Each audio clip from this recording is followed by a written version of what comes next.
surprising myself and possibly any of you that have been watching for a while, I read 2 whole nonfiction books this month. I may not have made the biggest dent in my reading goal of 100 books for 2024, but I have successfully started my resolution to read more nonfiction. Hey there, creepy peeps. I'm bringing back the monthly reading wrap-ups for good, mostly in an attempt just to hold myself accountable for my reading goal for 2024, which is 100 books. Reading goals are arbitrary and it's about quality over quantity. I just want to be able to have read 100 books in a year once. And that's it. It's not happened for 2 years running, but hey, maybe 2024 is the year. So I read 6 books in January, 2 nonfiction and 2 graphic novels. So I have like a nice little array of different types of books that I read this month. The very first book I read in 2024, and that is Deadbeats. This is a musical horror anthology. The wraparound story takes place in a music store called Deadbeats. This is the owner of the store on the cover, and she's talking to us, who's in the POV of the customer, and, you know, telling us all these stories. And those are the stories that we see in the book. I love an anthology already. I especially loved seeing it in graphic novel form, seeing all the different art styles. And I loved that every story had a theme, because you could really see the creativity in the storytelling, because no 2 stories were alike, even though they were all centered around music. This is one I could easily see being a show a la Creep Show. So if you like Creep Show, like at all, if you like the series or the movies, I feel like you would really like Deadbeats.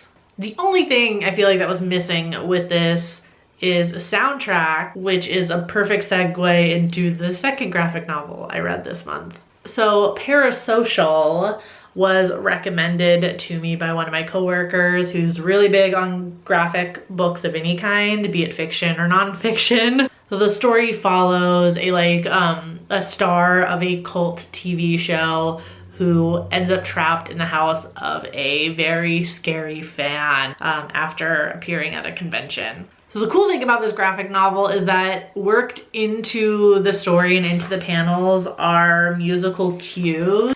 I don't know if it's gonna focus on that. So there's musical cues worked into the story. So there's like a whole playlist on Spotify, or you could just pull up the songs yourself, but you're meant to start playing the song as you're reading it. That was a super fun addition, I thought, and I've never seen that before in a book, like done in this way. I love when authors have a soundtrack that goes with their book, like a musical mood board for the book that you're reading. But the fact that it was worked into the story added a level of immersion that I thought was really interesting. And during some scenes, it kind of changed the tone. For a lot of scenes that like reading it's like I would have interpreted the scene completely differently without the music, but the music really makes it. And graphic novels I feel like are pretty quick reads anyway, but even for a graphic novel, this was a super duper quick read. So if you're just looking for something quick to read and just, you know, finish it all in one, it's, as far as I know, not gonna be a series. There's no, you know, a 1 or anything listed on the spine. It's just a one-shot book. I feel like it's a really great quick read, or maybe something to get you out of a reading slump that won't take too long. Then we have A Light Most Hateful by Haley Piper, which, as you can tell, this was our creepy book club pick for January. If you're watching this on Friday when this video goes up, the live stream discussion for this book will be tomorrow on this channel at 9 p.m. Eastern time. And there's a link tree that's always in the description of my videos. You can click on that if you want to find out more about the Creepy Book Club. I won't give you many details on my thoughts about this. You can go to the live tomorrow if you want to hear like all the tea about how we felt about this. Gonna be very strong opinions on this, like the read along we did on Storygraph for this.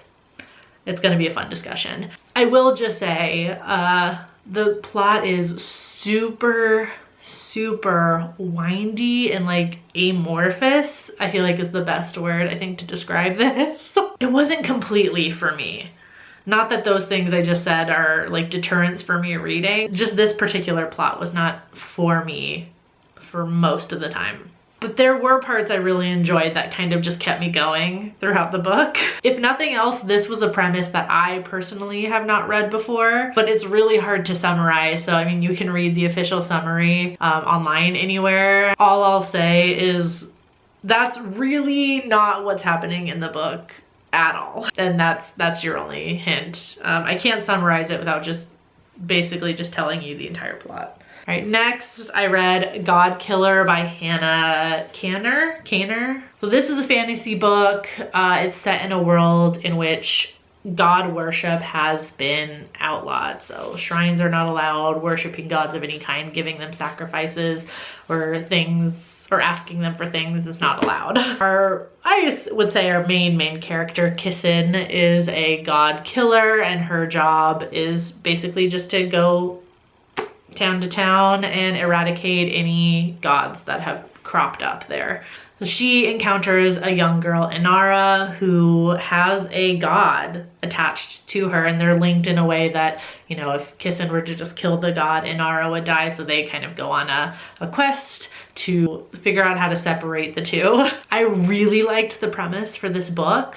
I thought it was an interesting concept, and it explores like a really interesting discussion on faith and worship and where it can have positive results and where it can be a negative thing as well. And just for some clarification, as I'm saying the words like worship and faith, the gods in this are not specific to like any one pantheon, but they're closer to like what you would find in like a Norse pantheon or a Celtic pantheon or a Greek pantheon. It's not just like one god. And it's the kind of gods that are like vengeful and greedy and selfish and like meddle in mortals' lives. I will say this is quite short for such a high fantasy book. I kind of wish it was a little bit longer because I feel like I didn't quite get the world building I wanted before all the action started. Like a lot of the world building happened as the action's happening as well, and it's like I'm just trying to keep up. It's also split into 4 different POVs. Again, just for such a short book, I feel like I wasn't given the proper time to really get used to all the characters and really learn their different characteristics. Best part of the whole book though was Kissin, who is this just badass character, the most badass character, and she also happens to have a prosthetic leg, so the disability rep was really great in this book, I felt. Okay, so as I mentioned at the beginning of the video, I am trying to read more nonfiction this year. Not that I read no nonfiction at all, I would just like to read more, that's all. So I read 2 this month. The first was Killers of the Flower Moon by David Grann. Everyone's been talking about this, obviously because the movie adaptation that came out, and it's been nominated for like all of the Oscars. So I decided to read the book before I watched the movie. So the book was good. It was very detailed, obviously, as you would expect from a nonfiction. It's billed as a true crime book. That's where it's shelved, at least where I work. I feel like at times it was like the kind of dry I would expect in a history book. But despite that though, there were quite a few moments, especially towards the end of the book, that were really emotional. Like it almost felt like the incredible tragedy that makes up this story got to the author a little bit by the end. At least that's how I interpret it. I don't know for sure. But just to give you a quick little like movie versus book, since I did watch the movie almost immediately after I finished this, I feel like the book gave me Molly's perspective more, which is what I wanted out of the movie. And I also felt like the book wasn't ever trying to give Ernest any sympathy, whereas I felt like the movie, being from Ernest's point of view, I feel like the movie tries to make him out as kind of stupid. They really emphasize like Hale's control over him as well with that whole like spanking scene. Almost like they were gonna try and make an argument for Ernest and maybe absolve him of some guilt a little bit. I feel like the movie didn't quite go that route, which I was thankful for. But the book didn't feel like that at all. I felt like the book very much made it clear how evil of a thing Ernest did. The thing that makes the movie stand out, I think, apart from the book is Lily Gladstone, of course. Like, what a queen. And it's not like I have any faith whatsoever in the Academy because it's just run by a bunch of old white dudes.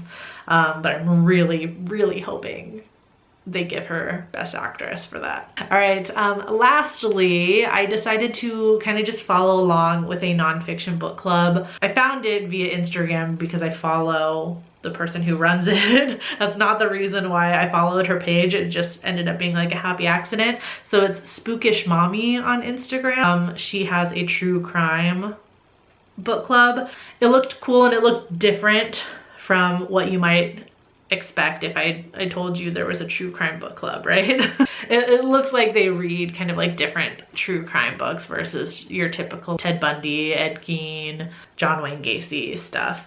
So the book they read for January was The Indifference Stars Above by Daniel James Brown. So this is a tale of the Donner Party told mostly through one character, one of the young women on the journey, Sarah Graves. For the most part, like, this was really just like a super duper detailed story, the harsh conditions that this party faced even before it got really bad, the part that everyone kind of knows about. The most rewarding parts of the book for me though were the chapters that came after all of the rescue parties successfully got everyone who was alive.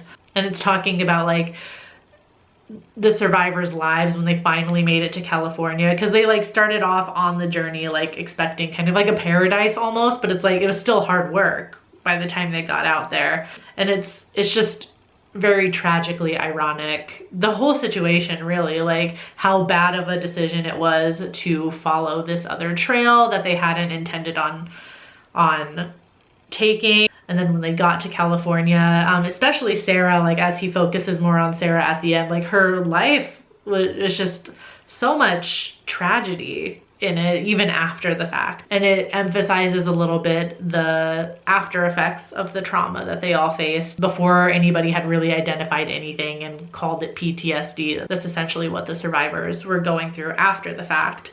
It's just like all around, just like a really sad story, like even before and after the part that everybody thinks about when you say the Donner Party. But it did give me some insights about this thing that happened that I didn't know before. So I guess that's a win in my book if I learned something new, right? Same with Killers of the Flower Moon. I learned something that I didn't know before.